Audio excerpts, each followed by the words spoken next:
ఎప్పుడు మనెమ్మటే తిరిగేటోళ్ళు మన దోస్తులు చుట్టాలు ఏదన్నా చెప్తే నీకేం తెలుసు అని తీసి పడేస్తారు కొందరు. ఆపతని పైసలు అడిగితే అమ్మో ఇస్తే మళ్ళా మన చేతికి వస్తాయో ఎగ్గొడతారో అని బుగులు పడతారు. కానీ ఎవరో దాన్న పోయేటోళ్ళు 4 మాటలు చెప్పి ఉబ్బిస్తే ఉత్తగానే బోర్లా పడతారు. అవతల టాలెంట్ అట్లుంటది మరి. అది నిజమా కాదా అని ఆలోచన చేసుడు ఉండది.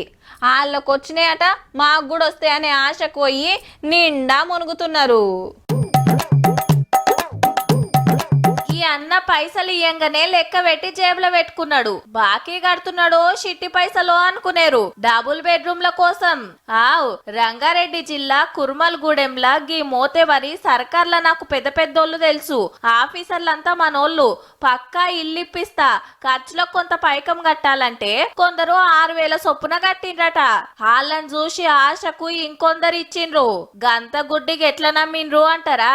ఏదో ఒక డూప్లికేట్ పేపర్ పీడిఎఫ్ చేసి మాకు పంపడము, లేకుంటే ఏదో ఒక లిస్ట్ పంపడము. 6,000 కట్టాలని చెప్పి 6,000 వచ్చి కట్టినాం. పట్టవి అవి వస్తాయి కదా పేపర్స్, అవి వచ్చినప్పుడు ఒక 25,000 కట్టాలని చెప్పింది. దొంగ లిస్టు తయారు చేపించే వరకు నిజమే అనుకొని ఒకరిని చూసి ఒకరు కట్టిండ్రట.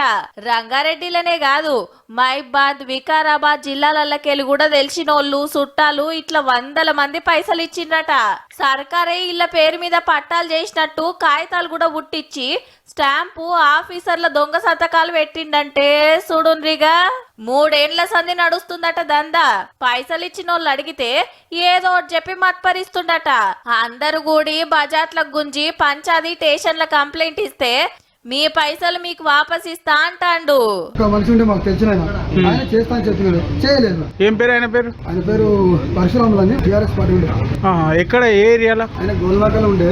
ఎవరో లీడర్ పేరు చెప్పి ఉబ్బియంగానే ఉత్తగానే నమ్మి పైసలు కడితే గిట్లనే ముంచుతారు. మళ్ళా అందరు తెలుసుకోవాల్సిన ముచ్చట ఏందంటే మున్పు గట్టి పడావు పెట్టిన డబుల్ బెడ్రూమ్ ఇండ్లకు రిపేర్లు చేపిచ్చి ఇప్పుడు వంచబోతాన్రు. అప్పట్లో దరఖాస్తు పెట్టుకున్న వాళ్ళకే ఛాన్సు. ఎవ్వలకి ఏ కాన ఇయ్యాల్సిన పని ఉండది. అంతేగాని ఎవ్వలు ఏది చెప్తే అది నమ్మితే ఇగో ఇట్లనే ఆగం చేస్తారు మళ్ళా.